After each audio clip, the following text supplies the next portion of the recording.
বলছে কি যখন মানুষ পাপ করিবে তখন তিনি মানুষকে একটা অভিশাপ দিলেন কি ধুলির মানুষ ধুলিতে মিটে যাবে। আর তাইতে প্রত্যেক যারা যারা আমরা এখানে উপস্থিত নিজেকে প্রস্তুত করুন, কারণ একটা সময় এরকম আসবে যখন আমাদেরকে বিদায় নিতে আছে। প্রভু বাক্যের মধ্যে বলছে জীবনটা কি, জীবনটাকে প্রভুর চোখেতে যদি দেখো অনেক সময় জীবনটা একটা সংগ্রাম হিসাবে, একটা কর্ম হিসাবে, একটা দায়িত্ব হিসাবে পালন হয়। প্রত্যেক মানুষ দায়িত্ব পালন করতে করতে এই জগৎ থেকে যায়, আর যাদের দায়িত্ব নেই তারা দিশা হারা হয়ে যায়। আর যাদের জীবনের মধ্যে দায়িত্ব, তাই প্রভু বাক্যের মধ্যে বলছে একটা জোয়ার প্রত্যেকজনের কাঁধের মধ্যে আছে, আর সেই জোয়ারটা তুলে আমরা চলছি, আমরা খাটি, কিন্তু এই খাটনির পরিশ্রম, এই জীবনের পরিশ্রম ফল ঈশ্বরের হাতে আছে। তাইতে যখন আমরা বিদায় নেব সেই ফল আমরা পাবো। যেরকম চাকরি করে আমরা টাকা পাই, সেরকম এই জীবন কাটিয়ে এই জীবনের উপহার কিন্তু ঈশ্বরের হাত থেকে আসে। যে জীবনে সত্যি করে খুব সুন্দর করে নিজের জীবন খ্রিস্টে কাটিয়েছে তাদের জন্য উপহার রাখা আছে। আর প্রভুর বাক্য আমাদেরকে এটাই সচেতন করে। আজকে দিন দেখুন, আপনারা যদি নিউজ চ্যানেলে দেখবেন টিভিতে কিরকম করে একটা ব্যক্তি ঘৃণা কিভাবে কাজ করে চলেছে, কি মানুষ মানুষকে পাথর মারছে, কিসের নামে? ঈশ্বরের নামে। কিন্তু ঈশ্বরের পরিকল্পনা কখনো এটা নয়। ঈশ্বরের পরিকল্পনা ছিল কি মানুষ পাপ থেকে বেরিয়ে আসবে। আর এই পাপ শুরু হয়েছিল আদম হওয়ার সময় থেকে। বলছে the fall of man.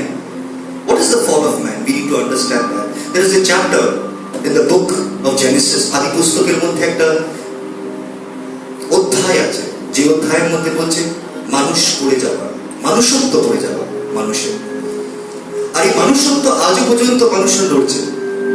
নিউজের মধ্যে কালকে আমি দেখছিলাম আর শুনছিলাম কি বলছে, দেখো দেখাচ্ছে কি বাস জ্বালিয়ে দিয়েছে, গাড়ি জ্বালিয়ে দিয়েছে, আর ভিডিওর মধ্যে তুলে বলছে এরা যারা জ্বালিয়েছে এরা সব শান্তিপ্রিয় লোকেরা জ্বালিয়েছে, যারা শান্তি শান্তি কথা বলে, এক সাথ रहने का बात करता है, ওরাই কিন্তু বাইরে এসে জ্বালিয়েছে। সব সাধারণ লোকেরা, কারোর বড় বড় ক্রিমিনাল ব্যাকগ্রাউন্ড নয়, চোর ডাকাতরা এসে করে, কিন্তু সাধারণ মানুষের। আর প্রভু বাক্য এটাই আমাদেরকে বোঝাতে চায় কি যখন জ্ঞান ভিক্ষের ফল মানুষ খেল তখন মানুষের মধ্যে পাপ প্রবেশ করেছিল। আর এই পাপ মানুষকে নিচে থেকে নিচে নিয়ে গেছে, আর প্রভুর থেকে অনেক দূরে নিয়ে গেছে। যিশায়া ভগবাদী এসে একই কথা উল্লেখ করেছে কি তোমার পাপ তোমাকে ঈশ্বরের থেকে অনেক দূরে নিয়ে গেছে, এতটা দূরে কি তিনি বলছেন আমার হস্ত কি ছোট কি আমি তোমায় উদ্ধার করতে পারি না? আমার কর্ণ কি অনেক দূরে কি আমি তোমার প্রার্থনা শুনতে পারি না? অবশ্যই নয়। তার হস্ত অতটাই বড় কি তুমি যতই পাতালের মধ্যেও চলে যাও তার আত্মা ওখানে, তুমি যদি স্বর্গের মধ্যে চলে যাও তার আত্মা ওখানে। কিন্তু উদ্ধারের কথাটা যখন আসে, উদ্ধার কি? সব থেকে বড় কথা উদ্ধার কি? আপনারা জানেন খ্রিস্টকে আমার প্রিয়জনেরা, কোন জিনিস আমরা এই জগতের মধ্যে করি সব জিনিসের মধ্যে ব্যথা আছে। কোনো ভালো জিনিস চাই তুমি সেটা চাকরি করো, চাকরির মধ্যে অনেক সময় কষ্ট হয় মানুষের, কিন্তু তারা করতে থাকে কারণ তারা জানে দায়িত্ব আছে। তুমি দেখবে যখন একটা বাচ্চাকে মা জন্ম দেয়, সে কিন্তু ব্যথার মধ্যেই জন্ম দেয়, তাকে একটা ব্যথার সম্পর্ক তার সাথে সৃষ্টি হয়ে যায়। তুমি যখন দেখবে কি জীবনের মধ্যে আমরা যা কিছু সবভাবে যদি কিছু করতে যাই সেটার মধ্যে কষ্ট বেদনা আছে। আর প্রভুর বাক্যের মধ্যে বলছে কি কষ্টের মধ্যেই কিন্তু তোমার উদ্ধার হয়েছে, বেদনার মধ্যেই তোমার উদ্ধার রাখা আছে। আর এই কষ্ট আমরা দেখতে পারি এবং কষ্ট উদ্ধার ক্রুশের মধ্যে দুটো একসাথে চলেছে, দুটো একসাথে চলেছে। যেখানে খ্রিস্ট কষ্ট তুলছিল আর মানুষকে উদ্ধার করছে। বলছে তেরে মার খানে সে मैंने शिफा पाया, কি তাকে মারা হলো যেন আমি জীবন পাই। এবার জীবনটাকে অনন্ত জীবন মানুষ জানে না কি অনন্ত জীবন কি, কারণ আমরা কি অনন্ত নয়, we are mortals, we are not immortals, we have a mortal body। আর যেহেতু আমাদের একদিন মৃত্যুর সময় আসবে, বলছে ধুলির মানুষ ধুলিতে মিটে যাবে। কিন্তু আমরা এখান থেকে কি নিয়ে যেতে পারি? সব থেকে বড় কথা, তুমি বড় বড় বিখ্যাত লোকেদেরকে শুনবে, বলে খালি হাত এসেছি, খালি হাত যায়। কিন্তু বাইবেল কি এই কথাটা বলে? প্রভুর কি পরিকল্পনা এই ছিল কি তুমি আসবে খালি হাতে আর খালি হাতে যাবে? তাহলে আমার জন্মর মেন উদ্দেশ্য কি? কিছু কিছু জন জানেন তো, জন্ম নাই কিছু না কিছু উদ্দেশ্য, আর তারা উদ্দেশ্য পালন করার জন্য কারণ নিজের সংসারকেও ত্যাগ করে দেয়। যেরকম দেখবে কেউ বর্ডারের মধ্যে যদি সে যুদ্ধ লড়তে যাচ্ছে, তাকে নিজের পরিবারকে ছেড়ে যেতে হবে, সে ত্যাগ করে, কারণ সে একটা বড় উদ্দেশ্য পালন করা চালিয়ে যাচ্ছে, কারণ সে বর্ডার লড়বে, সে নিজের দেশের জন্য নিজের প্রাণ দেওয়ার জন্য ভাবে না। কিন্তু প্রভু বাক্যের মধ্যে বলছে কি আমাদের জীবনের উদ্দেশ্যটা কি? মানুষ, প্রত্যেক মানুষ যদি তার জীবনের মধ্যে উদ্দেশ্য না থাকে, সে কিন্তু পথ হারা হয়ে যায়। প্রভু বাক্যের মধ্যে বলছে যতক্ষণ একটা বীজ পড়ে না মরে, ততক্ষণ অন্য থেকে বৃক্ষ বেরিয়ে আসে না। আর বৃক্ষ যদি না বেরিয়ে আসে, সেটা হাজার বীজ অঙ্কুরিত করতে পারে না। আমাদের জীবনও কিন্তু এরকমই, একটা বৃক্ষর মতো। কি প্রভু বাক্যের মধ্যে বলছে কি আদম থেকে তিনি হওয়াকে বের করেছিলেন, আর আদম হওয়া থেকে সংসার রচনা হয়েছিল, আর এই সংসার বাড়তে লাগলো, আর তিনি আশীর্বাদ করলেন কি বারো। কিন্তু যখন মানুষ আদম হওয়া পাপ করিল, তখন মানুষত্ব কোনো না কোনো দিক থেকে চলে গেছিল, মানুষের ঈশ্বরত্ব কোনো না কোনো দিক থেকে চলে গেছে। আজও আমরা পাপের থেকে লড়ছি, কষ্ট করছি, দুঃখ করছি, জ্বালা যন্ত্রণার মধ্যে আছে। কি কেউ আমাদের বিশ্বাস ভেঙে দিয়েছে, আমাদের দুঃখ হয়। কেউ আমাদের সাথ ছেড়ে দিয়েছে, আমাদের দুঃখ হয়। কেউ অনেক কাছেই লোক মিথ্যা কথা বলেছে, খুব দুঃখ হয়। কিন্তু প্রভু বাক্যের মধ্যে বলছে কি যখন মানুষকে ঈশ্বর বানিয়েছিলেন, তিনি ঈশ্বরের মতনই বানিয়েছেন। বলছে নিজ সাদৃশ্যেতে, নিজ প্রতিমূর্তিতে। আর তিনি যখন ঢেলেছিলেন সব থেকে সুন্দর ঈশ্বরের প্রেম, তিনি একটা মানুষের মধ্যে ঢেলে দিয়েছেন। আর তাইতে বলা হচ্ছে মা বাবা হলো দ্বিতীয় রূপ ঈশ্বর। তাইলে একটা বাচ্চা যতই বদমাশি করুক, চাই যতই পাপের মধ্যে লিপ্ত হয়ে যায়, মা বাবা কি করবে? সে উদ্ধার করার জন্য সেই একজন আছে যে দৌড়াবে, সব পাড়া সাথ ছেড়ে দেবে, আত্মীয় স্বজন সাথ ছেড়ে দেবে, কারণ ছেলেটা বাজে। কিন্তু মা আর বাবা তারা সাথ ছাড়ে না। কিন্তু যখন থেকে পাপ প্রবেশ করেছে, কোনো না কোনো দিক থেকে সেই প্রেমটাকে নষ্ট করতে চলেছে। আর সেই প্রেম তুমি দেখতে পারবে কিভাবে নষ্ট করে চাচি দিতে বাচ্চাদেরকে। মাই, যে মাকে প্রভুর অনেক আরেকটা রূপ বলা হয়, তারাই ফেলে দিচ্ছে ডাস্টবিনের মধ্যে, প্যাকেটের মধ্যে ধরে। কিছুদিন আগে ভিডিওর মধ্যে দেখলাম যে একটা প্যাকেটের মধ্যে ভরে বাচ্চাটাকে তার পেটের ইয়েটাকেও কাটিনি, অমনি ঢুকিয়ে দিয়ে ফেলে দিয়েছিল। কুকুররা চিল্লাচ্ছে, আর কুকুররা যখন চিল্লাচ্ছে তখন মানুষরা ভাবলো কি কেন চিল্লাচ্ছে ডাস্টবিনের মধ্যে দেখে। আর ওরা যখন কি ছানবিন করে দিল বাচ্চা প্যাকেটের মধ্যে। পাপ যখন প্রবেশ করেছে, একটা ব্যক্তি আমাকে এসে বলছিল, প্রশ্ন করছিল কি দাদা যার সাথে রেপ হয়ে গেছে, রেপ হয়ে যদি তার পেটের মধ্যে বাচ্চা আসছে, বাচ্চাটা মারা কি ভুল? পাপের মধ্যে সবকিছুই ভুল, পাপের মধ্যে সবকিছুই ভুল, ওর মধ্যে কোনো কিছু ভালো হতে পারে না। তাই প্রভুর বাক্যের মধ্যে বলছে কি কেন যিশায়া ভবদীপ পত্রতে তোমাকে আমি এক অধ্যায় খুলে দিই আর একবার পড়ব। 1 অধ্যায় 5 পদ, 1 অধ্যায় 5 পদ। প্রভু বলছেন মানব জাতিকে ভাববাদী যিশায়ার মুখ থেকে শুনবেন। যিশায় ভাববাদী পুস্তক 1 অধ্যায় 5 পদ। তোমরা আর কেন প্রভাবিত হইলে অধিক বিদ্রোহাচরণ করিবে? সমুদয় মস্তক ব্যথিত ও সমুদয় হৃদয় দুর্বল হইয়াছে। পায়ের তালু অবধি মস্তক পর্যন্ত কোন স্থানে স্বাস্থ্য নাই, কেবল আঘাত ও প্রহার চিহ্ন ও নতুন ক্ষত। হালেলুয়া।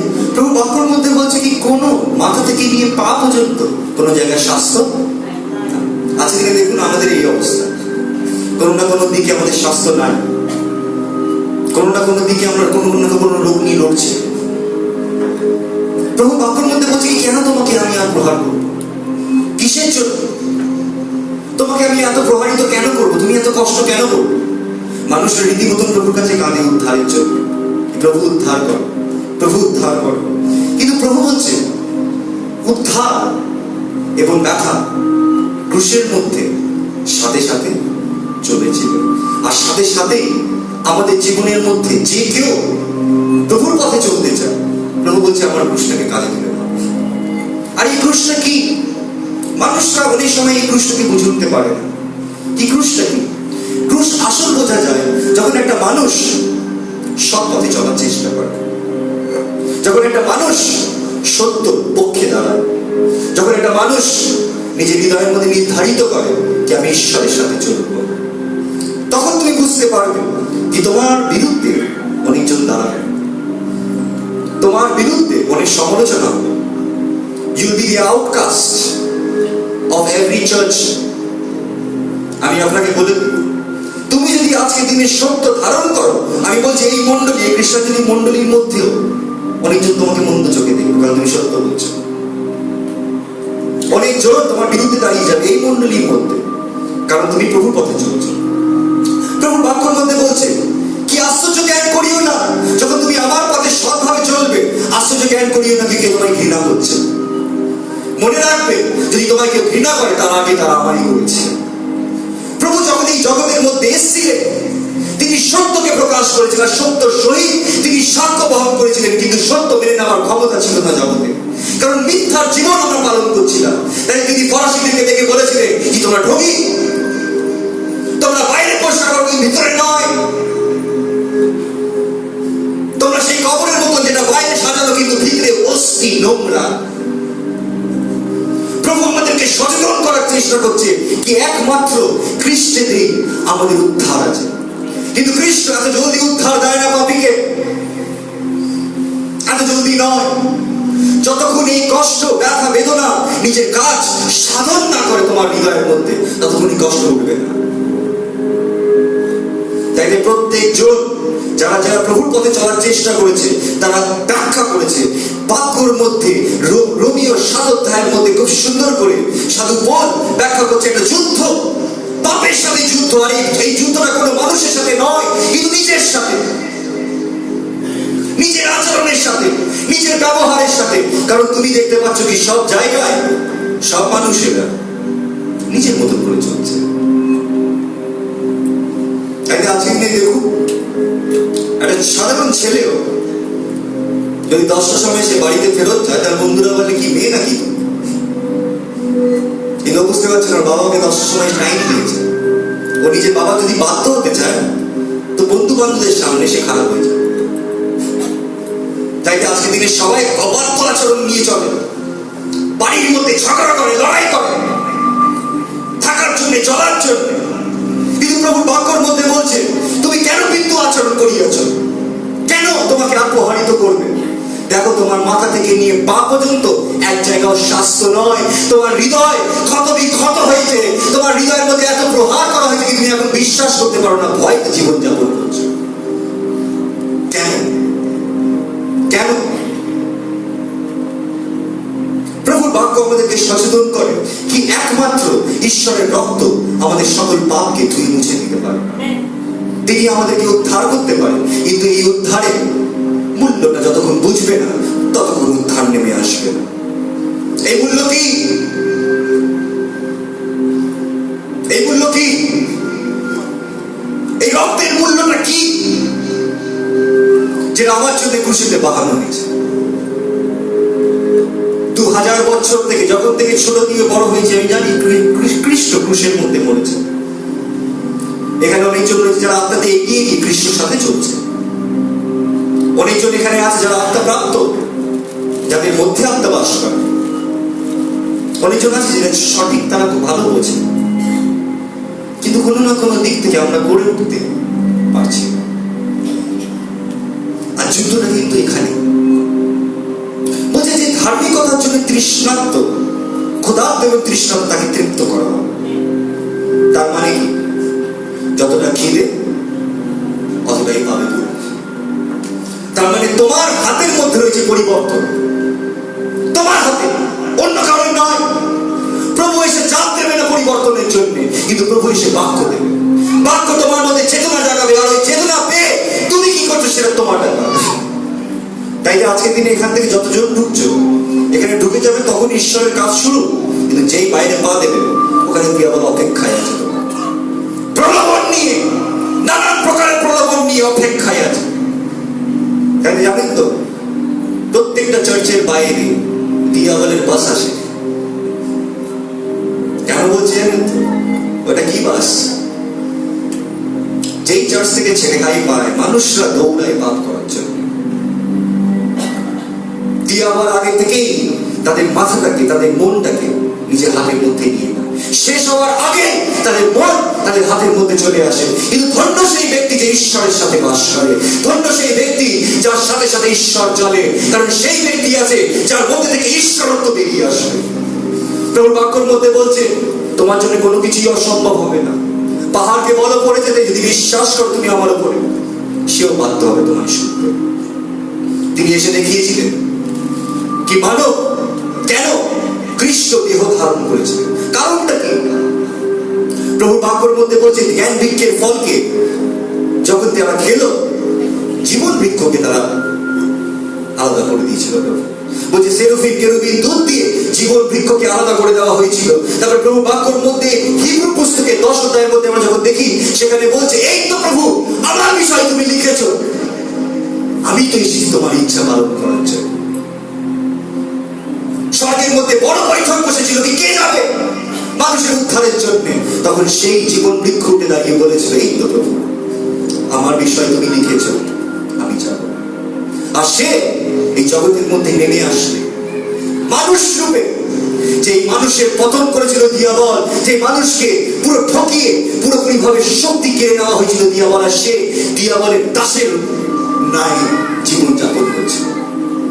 আমরা প্রত্যেকজন দাসত্বের মধ্যে চলে এসেছিলাম। কেউ নেশার দাসত্বের মধ্যে, কেউ পাপের দাসত্বের মধ্যে, কেউ ব্যভিচারের দাসত্বের মধ্যে, সব কিছু না কিছু দাসত্বের মধ্যে দিয়াবল আমাদেরকে ফাঁসিয়ে দিয়েছে। কিন্তু প্রভুর বাক্যের মধ্যে বলছে, সাধু বল কি খ্রিস্টের সাথে আমিও মৃত্যুবরণ করেছি দেহে। এই দেহেতে মৃত্যুবরণ করাটা কি? এই আত্মিক জীবনটা কি? আত্মিক জীবন হলো ত্যাগের জীবন, আশীর্বাদের জীবন নয়। যতটা ত্যাগ করতে পারবে, অতটা আত্মিক বরদান পাবে। যতটা জগৎকে তুমি ছাড়তে পারবে, অতটা খ্রিস্টের দিকে এগাতে পারবে তুমি। কিন্তু জগৎ ছাড়তে গেলে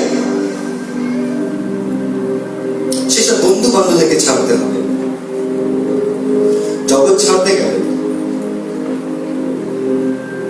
সেসব ব্যক্তিদের কাছ থেকে দূরে সরতে হবে, যারা তোমাকে ঈশ্বরের থেকে দূরে নিয়ে যায়। কিন্তু প্রভুর বাক্যের মধ্যে বলছে একটা যুদ্ধ রয়েছে, কারণ আমাদের হৃদয়ের মধ্যে প্রভুর প্রেম আছে।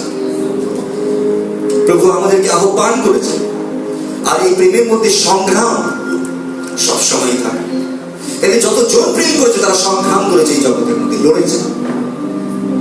যে সহজভাবে পেয়ে যায়নি, আর যে সহজভাবে পেয়েছে সেই প্রেমের মূল্য বুঝেনি। কিন্তু যে লড়ে পেয়েছে সেই প্রেমের মূল্য বুঝেছে। কি প্রেম কি! তাই তো অনেকজন প্রেম করে সহজভাবে বিয়ে করে নেয়, পালিয়ে গিয়ে, দেখো ওদের কি অবস্থা। কিন্তু যারা লড়ে করেছে তাদের কোনো না কোনো দিক থেকে তাদের সংসার রয়ে গেছে, কারণ তারা লড়েছে, তারা পরিশ্রম করেছে।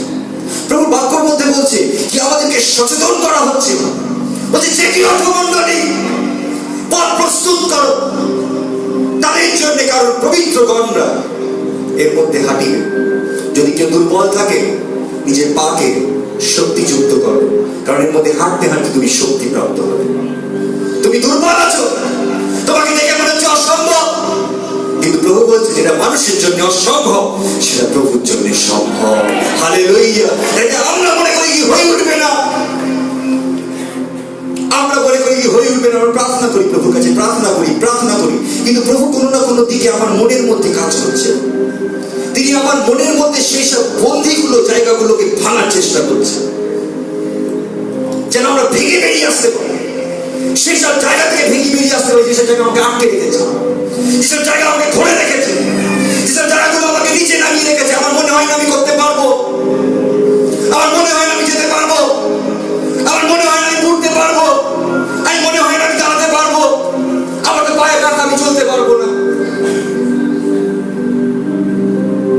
জানেন তো ব্যথা আমরা কি করে বুঝি?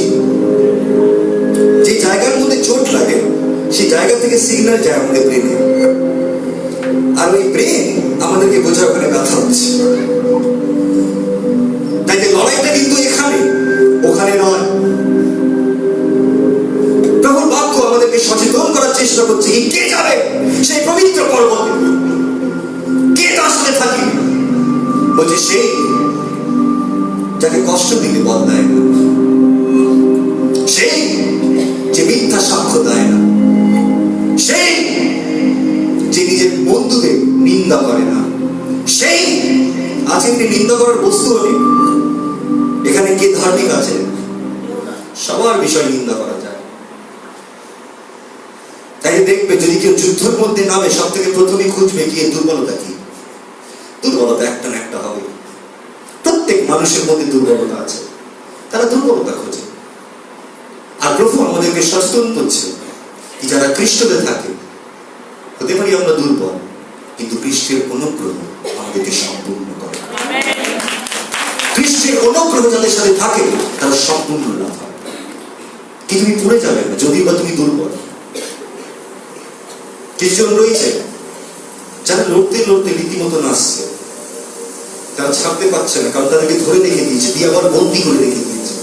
আর দিয়াবল তাদেরকে বন্দি করে রেখেছে, তারা প্রভুর কাছে আসছে, আর যখন ওই জিনিসটা প্রকাশ হচ্ছে তাকে তার নিন্দা হচ্ছে, তাকে আরো গাল দেওয়া হচ্ছে যেন সে প্রভুকে ছেড়ে চলে যায়, যেখানে বন্দি আছে সেখানেই ভালো। তাহলে মানুষরা যারা বেরিয়ে আসার চেষ্টা করছে, তারা বন্দি হয়ে বেরিয়ে আসার চেষ্টা করছে, তারা আসে, তারা শোনে, কিন্তু তারা বন্দি হয়ে আবার ওই জায়গার মধ্যে ফেরত যায় যেখানে তারা বন্দি পেয়ে রেখেছে। মানুষরা আশা পেয়ে আসে কি এখানে আমি উদ্ধার পাবো, আর উদ্ধার পাওয়ার জন্য যখন আসছে, আর এই কথাটা প্রকাশ হয়ে গিয়ে নিন্দা হচ্ছে। আর ওই জায়গার মধ্যে যেখানে সে ঈশ্বরকে পেতে আসছে, এবার যুদ্ধ ওখানে কি, যেখানে আমি ঈশ্বরকে পেতে আছি সেখানে অপমান হচ্ছে, সেখানে আমার বিষয় সমালোচনা হচ্ছে। তাই প্রভু বাক্যের মধ্যে বলছে কি তুমি কার কথা শুনিবে?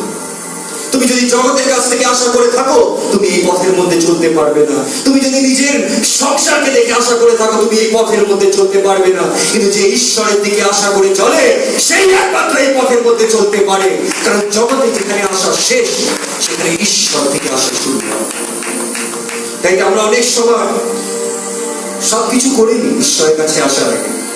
ডাক্তার, নানান ডাক্তারের কাছে যায়, আর এক একটা ডাক্তার এক একটা অ্যাডভাইস দেয়, এক একটা ওষুধ দিচ্ছে।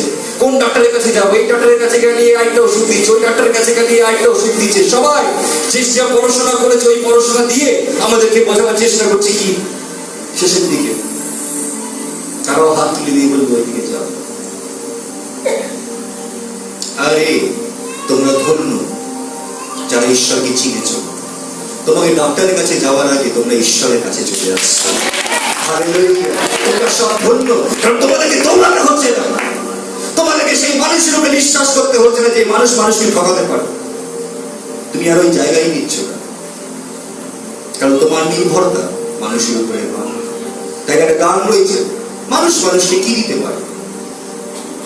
आदमी आदमी को क्या देगा? वही देगा जो खुदा ने दिया। তুমি ওটাই দিতে পারবে যেটা ঈশ্বর দিয়েছে। তোমার যদি ঈশ্বর না দিত তুমি দিতে পারবে না। তোমার যে জীবন রয়েছে সেই জীবনটাও তোমার নয়। আজকে দেখুন, আমি যদি নিজের বাড়ির মধ্যে কম্পিউটার কিনে আনি, ওই কম্পিউটারের মধ্যে অধিকার কিন্তু আমার। আমি চাই ওটাকে ভাঙি, ফেলে দিই, যা করি সেটা আমার, কারণ আমি কিনে নিয়েছি। যদিও আমি ওটাকে বানাই, আমি যদি কিনে নিয়ে এসে আমার এত অধিকার দেখাতে পারি যে বানিয়েছে তার অধিকার কত তোমার উপরে, তার অধিকার কত তোমার উপরে। কিন্তু মানুষ বুঝে উঠতে পারে না, কারণ যেই বাচ্চার নিজের মা বাবার হতে পারেনি সেই ঈশ্বর কি করে হতে পারে? সেই ঈশ্বর কি করে হতে পারে? আজকে দিনে সব থেকে ভালো ছেলেও যে নিজের মা বাবাকে দেখছে, সেও একবার না একবার মুখ থেকে বলেছে দেবো কি দেবো না মায়ের জন্য। তার মাথার মধ্যে মন্দ চিন্তা একবার না একবার এসেছে, করবো কি করবো না মায়ের জন্য, দেখা করতে যাবো কি যাবো না। এই বুড়ো বয়সে যখন মা বাবার সব থেকে বেশি প্রয়োজন। আমি তাদের কথা বলছি যারা নিজের মা বাবাকে দেখছে, তাদের নয় যারা দেখছে। তারাও ভেবেছে, করেছে, কিন্তু পুরো মন দিয়ে করে উঠতে। তাহলে যখন মা বাবা চলে যায় তখন বুঝতে পারে মানুষ কি মাথা থেকে একজন চলে যায়। এতদিন সংসারের মধ্যে মা বাবারা ছিল, তুমি জানতে কি এখানে যদি শ্বশুর বাড়িতে ঝগড়া হয় মা বাবার বাড়িতে যাবে, আর যদি মা বাবারা ত্যাগ করে দেয় তাহলে যাওয়ার রাস্তা কোথাও নেই, মানুষরা ওখানে মানিয়ে নেয়। কিন্তু তাদের কি হয়, যাদের মা বাবা পাশেই, তাদেরকে তুলে নেওয়া হয়েছে, সেই সব বাচ্চাদের কি হয়, কি বাড়ির মধ্যে যখন তারা ঢুকছে তাদের মা বাবা মারা গেছে, একটাই বাবা ছিল, সেও চলে গেল, প্রভু নিয়ে নিয়েছে। প্রভু বলছে কেন আমি তোমার প্রহারিত করবো? আর কতটা সময় লাগাবে তুমি আমার কাছে আসার জন্য? তুমি এই দেহকে বাঁচাবার জন্য তুমি সবকিছু করে নিয়েছো, কিন্তু এই দেহ বাঁচবে না। আর এটা হলো আমাদের সব থেকে বড় বস্তু, কি প্রত্যেক বছর আমরা নিজের মাথার মধ্যে ছাই লাগাই, কারণ আমরা ধুলির মানুষ, ধুলিতে মিলে যাব। কিন্তু এগিয়ে যাবে আত্মা, এগিয়ে যাবে আত্মা। তাই প্রভু বাক্যের মধ্যে বলছে আত্মাটা কিরকম জানেন তো? আমাদের শরীরটা হলো একটা বীজের মতো। সর্ষে দানার বীজ দেখেছে? বলছে যতক্ষণ ওটা পড়ে না মরে ততক্ষণ ওর মধ্যে থেকে বৃক্ষ বেরিয়ে আসছে। একটা সময় রয়েছে যখন তোমাকে এটা ছেড়ে বেরিয়ে যেতে আছে, এগাতে আছে, এগাতে আছে। আমরা গানের মধ্যে বলি সৃষ্টি কি হর এক কণ কণ মে ছায়া है तेरी महिमा का रास। বলছে এক একটা সৃষ্টির মধ্যে লুকিয়ে আছে তোমার গোপনীয় রহস্য। বুদ্ধি যদি থাকে আজকে দিনে ডিসকভারি চ্যানেল কিসের জন্য হয় জানেন? তারা অ্যানিমালসদের নেচারকে পড়ার চেষ্টা করে। তারা প্রত্যেক পিঁপড়ে থেকে নিয়ে, ইনসেক্ট থেকে নিয়ে যত কিছু রয়েছে তাদের নেচার, তাদের আচরণ, তাদের ব্যবহার সবকিছু পড়ার চেষ্টা করে। আর আজকের দিনে এটাও বলা হয় কি বৃক্ষরা যতগুলো রয়েছে প্লান্টস, তারাও ব্যথা পায়। যখন তুমি একটা ফুল ভেঙে নিচ্ছ তারাও কিন্তু ব্যথা পায়। এটা আজকের দিনে সায়েন্স বলছে কি তাদের মধ্যেও প্রাণ আছে, যেটা হেলে না সেটা দাঁড়িয়ে আছে। আজকের দিনে দেখুন এই জগতের মধ্যে পাপ এবং পবিত্রতা দুটোই আছে। তুমি কি বেছে নিচ্ছ? দেখো কিছু কিছু ফল রয়েছে যেটা তোমার শরীরকে স্বাস্থ্য দিতে পারে, আবার কিছু কিছু জঙ্গলি ফল আছে যেটা তোমায় মেরে ফেলতে পারে।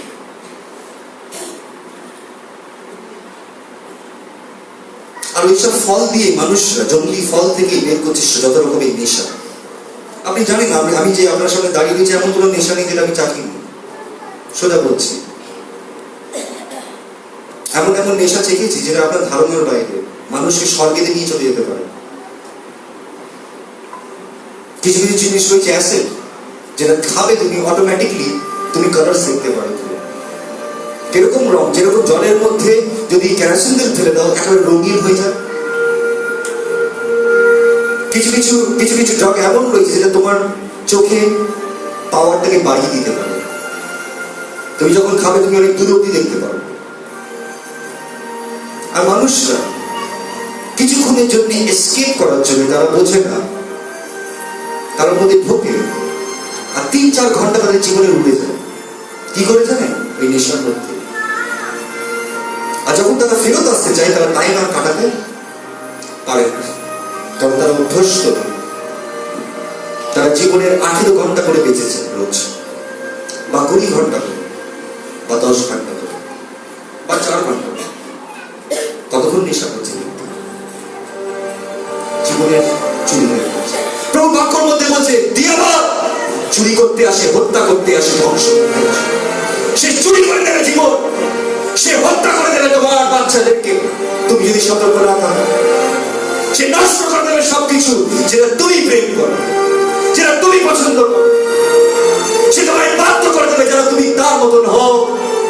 যদি বা তুমি তাকে প্রেম না করো, যদি বা তুমি তাকে শ্রদ্ধা না করো, তুমি তার পূজা না করো, কিন্তু সে তোমাকে ওই দিকের মধ্যে নিয়ে যেতে পারে, ধাক্কা দিয়ে দিয়ে এত ঘন অন্ধকারের মধ্যে ঢুকিয়ে দিতে পারে যেখানে একটা মানুষ বেরিয়ে আসতে পারে না।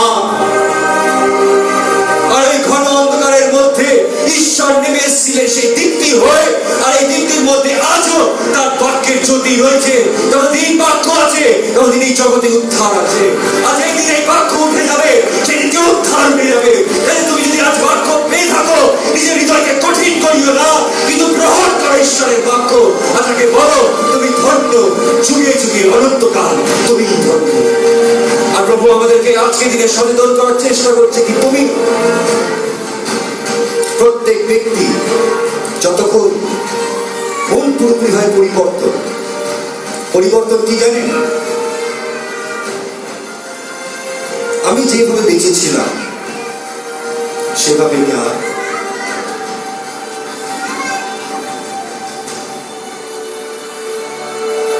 আমার নাম টেরেন্স।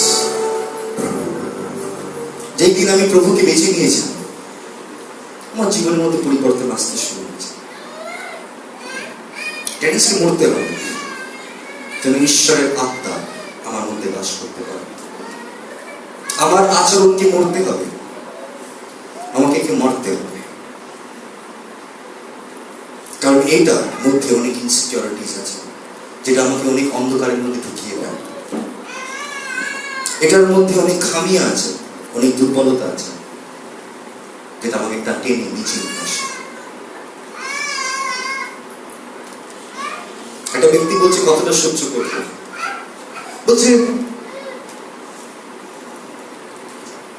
যতক্ষণ একটা সূচের মধ্যে থেকে উঠ পার না করে ততক্ষণ যারা আজকের দিনে জীবনের মধ্যে আশীর্বাদ খুঁজছো আর যারা মনে করছো কি প্রভু আমায় যদি আশীর্বাদ করে আমার চাকরি বেড়ে যাবে, আমি আমার সংসার বেড়ে যাবে, আমার চাকরির মধ্যে সবকিছু দিয়ে ভরে যাবে, and you want all the world has to offer। প্রভু বাক্যের মধ্যে বলছে যারা বড় লোক তাদের জন্য এতটাই কঠিন যেরকম একটা সূচের ছেলা থেকে উঠ প্রবেশ করে পার করাটা যতটা কঠিন। তখন ওখান থেকে শিষ্যরা বলছে বাক্যের মধ্যে তাহলে কেউই তো উদ্ধার পাবে, কারণ আমরা সবাই নিজে ভালো চাই, আমরা সবাই ভালো করে থাকতে চাই আরামের মধ্যে। আপনারা জানেন there is a saying, no pain no gain। যতক্ষণ ব্যথা হবে না তখন কিছু অর্জন করতে পারবে না। এই উদ্ধার ততক্ষণ তুমি পেতে পারবে না যতক্ষণ তুমি জগৎকে ত্যাগ করতে শিখবে। আর যারা জগৎকে ত্যাগ করে it's a very lonely road, so lonely। এবার তুমি জগতের সাথে মন মিলিয়ে চলছো না, এর সাথে এর মন, এর সাথে এর মন নয়। তুমি ওই বন্ধু খুঁজছো না যে বন্ধুর মধ্যে একটা সময় তুমি নিজেকে খুঁজে পেবে, যে তোমায় বোঝে, যে তোমাকে জানে। তুমি আর ওটা খুঁজছো না, কিন্তু তুমি এখন ঈশ্বরকে খুঁজছো। তুমি এখন ওই দিকে তাকাবার চেষ্টা করছো, তুমি আর জগতের দিকে নয়। তোমার এবার চাহিদাগুলো আর জগৎ থেকে আসে না, তোমার প্রয়োজনগুলো আর জগৎ থেকে আসে না। কিছু কিছু জন্য শুনেছি তারা বলে কি যদি একটা কাঁধ হতো মাথায় রেখে আমি কাঁদতে পারতাম, যদি একটা বুক হতো যেটাকে ধরে আমি জড়িয়ে থাকতে পারতাম। These are requirements, human nature, যেটা আমাদের প্রয়োজন। কিন্তু প্রভু বাক্যের মধ্যে বলছে যেহেতু এই নেচারের মধ্যে পাপ প্রবেশ করে আছে, এবার এই নেচারের মধ্যে যদি আমরা চলি তাহলে আমরা কারাপশন বিট করে দেব। বলছে যে কেউ এই শরীরের মধ্যে বপন করে সে কারাপশনের ফসল কাটে। তুমি যদি আজকে সাধারণত নিজের শরীরের জন্য ভাবছো, করে দেখো ultimately you will reap corruption. নোংরা থেকে নোংরা হতে থাকবে তোমার মাথা, তোমার চিন্তাধারা। যত তুমি বড় হবে ততই তোমার নোংরা হবে। কিন্তু প্রভুর বাক্যের মধ্যে তিনি বলছেন কি এবার খ্রিস্টকে পাওয়ার পর একটা ব্যক্তি তাকাতে শুরু করে যেটা দেখা যায় না, দি আনসিন ওয়ার্ল্ড, যে জগৎ দেখা যায় না, যেটা বোঝা যায় না, যেটা জানা যায় না। তাই তো আজকে দিন একটা বিশ্বাসী কি করে চলে, ও দেখছে বাড়ির মধ্যে ক্ষতি হচ্ছে, দেখছে ডক্টর এই কথা বলছে, দেখছে কিছু কিছু মানুষরা বন্ধু বান্ধবরা বলছে বাঁচবে না, কিন্তু বিশ্বাস ধরে রেখেছে কোথায়, যেটা দেখা যায় না। সেই ঈশ্বরের উপরে বিশ্বাস করেছে যাকে দেখা যায় না, কি নাও বলবে না আমার ঈশ্বর আমার সাথে আছে, ও বাঁচবে। আর বলছে যে কেউ বিশ্বাস করে সে ঈশ্বরের বন্ধু। ঈশ্বর দেখাবার চেষ্টা করছে তোমাকে ওটা নয় যেটা সাধারণ চোখ দিয়ে দেখা যায়। ঈশ্বর তোমাকে দেখাবার চেষ্টা করছে যেটা দেখা যায় না, যেটা বোঝা যায় না, যেটা তোমার চোখের দূর থেকে 20/20 ভিশন দিয়ে নয়, কিন্তু তোমাকে এমন একটা ভিশন দিতে চায়, এমন একটা দিব্য দর্শন দিতে চায় যেটা তুমি বুঝতে পারবে যেটা দেখা যায় না, যেটা অদৃশ্য। এই বাক্যের মধ্যে বলছে তিনি দৃশ্য এবং অদৃশ্যকে সৃষ্টি করেছে, যেটা দেখা যায় আর যেটা দেখা যায় না।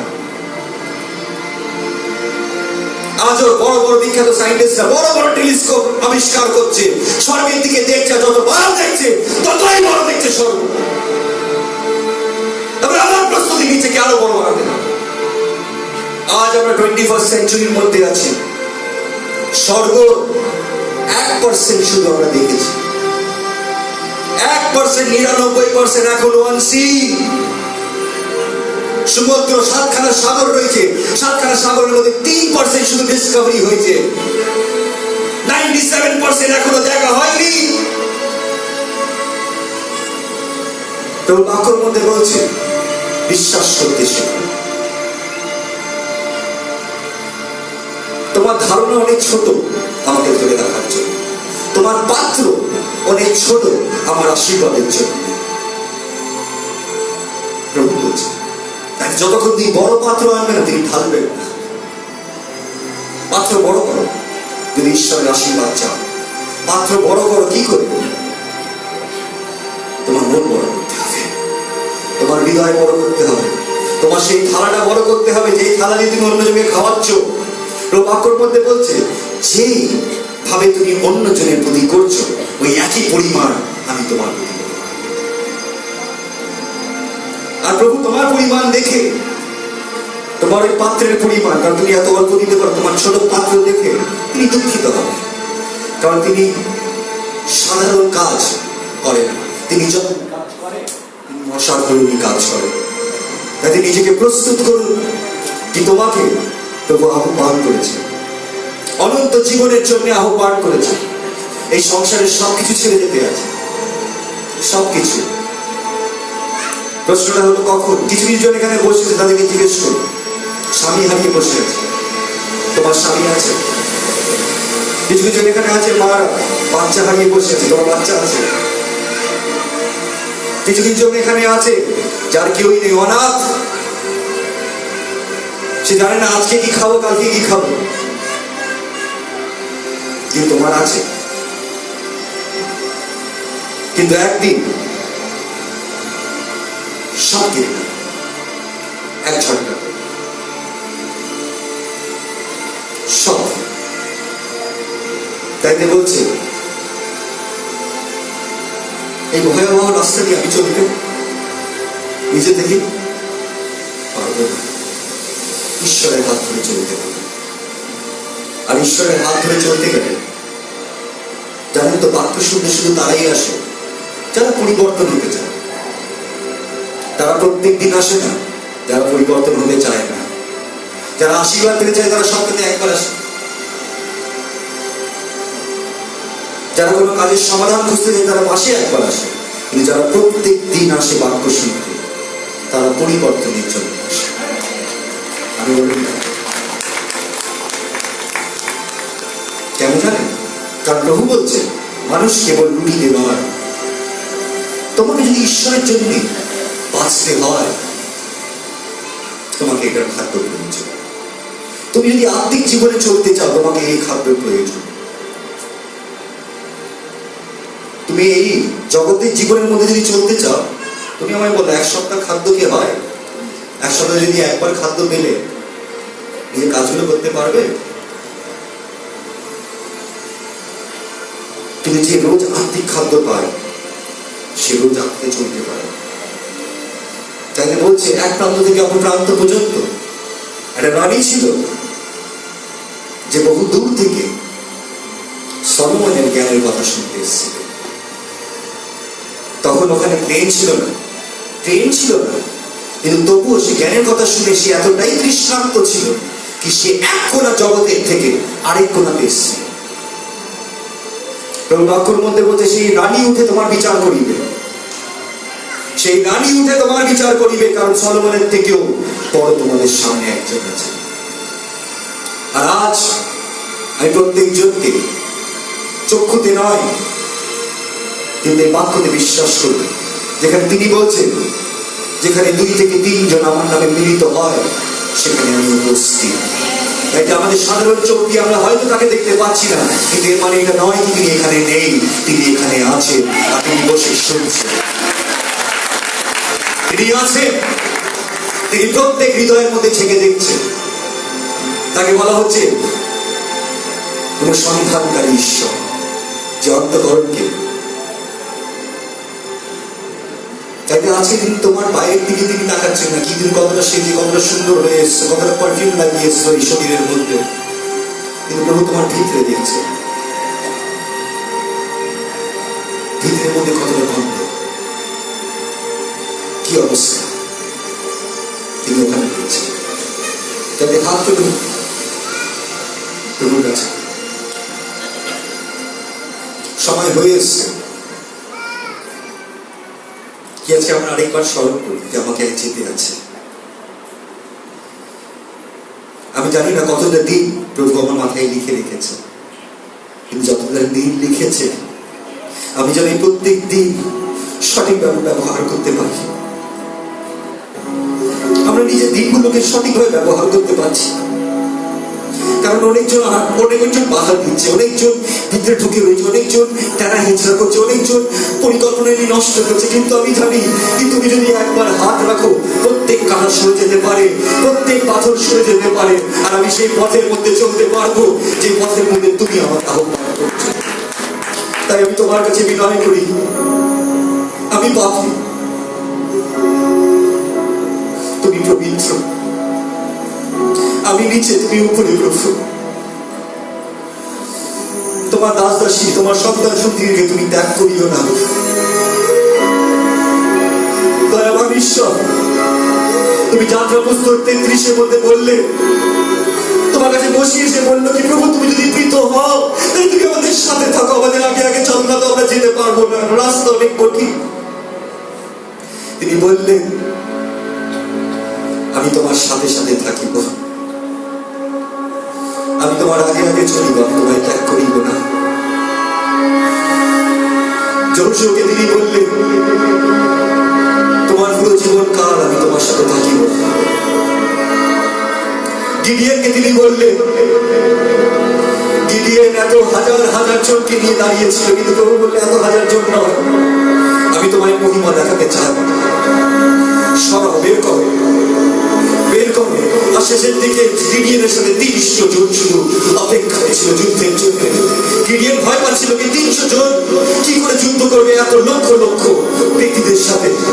কিন্তু ঈশ্বর দেখাতে চলেছিলেন কোনো কিছু অসম্ভব নয়। আর ওই 300 জন যখন যুদ্ধের জন্য এগাচ্ছিল তখন প্রত্যেকজন ভয়তে কাঁপতে শুরু করে দিয়েছিল, কারণ কোনো না কোনো দিকে ওই 300 জনের সাথে ঈশ্বর ছিল, আর তারা ঈশ্বরের সাথে এগিয়ে চলছিল। আর প্রত্যেকজন ভয়তে কেঁপে উঠে এখন দিকে পথ করতে শুরু করে দিয়েছে। 5টা রুটি 2টো মাছ কে ভাগ করে 5000 জনকে খাইয়ে দিয়েছে। এটা বড় নেই যে তোমার কাছে কতটা দেওয়া আছে, তুমি কতটা পেয়েছো, তুমি কতটা অভাবে আছো। তুমি যত অভাবে আছো তুমি প্রভুর কাছে যদি আসো, প্রভু 1 মিনিট ওটাকে বাড়িয়ে দিতে পারে তোমার জীবনে।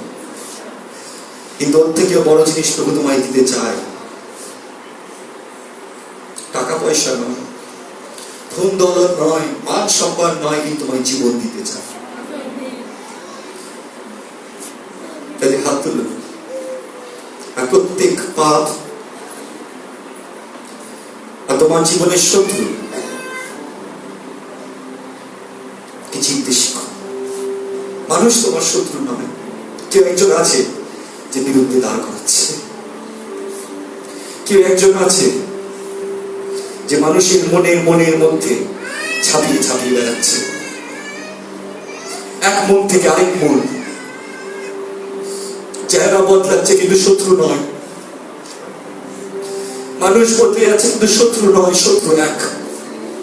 তাই ঈশ্বরের শত্রু হয়ে দাঁড়িয়েছিল, কারণ তারা আমাদের শত্রু হয়ে দাঁড়িয়েছে।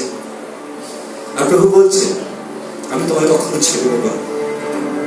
তাকে হাত তুলে আজকে সেই সব প্রত্যেক পাপ তোমার জীবনে, বলছে এটা মানুষের বিষয়, তার আত্মাই জানে, তোমার থেকে ভালো কেউ জানে না তুমি কি ভুল করেছো। প্রভুর বিরুদ্ধে ত্যাগ করে দাও, ত্যাগ করুন, ত্যাগ করুন। তিনি নিজের আত্মিক ফল দিয়ে তোমায় ভরে দেবে। যদি তুমি আজ মন পরিবর্তন করো, আমি তোমায় ফিরিয়ে নিয়ে আসবো।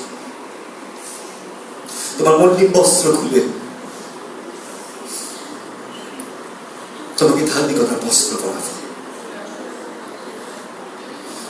তোমার হাতের মধ্যে আংটি, নিজের ছেলে নিজের মেয়ে হিসাবে তোমায় গ্রহণ করবো। আমি তোমায় পবিত্র আত্মা দিয়েছি, তোমাকে মুদ্রাঙ্কিত করেছি।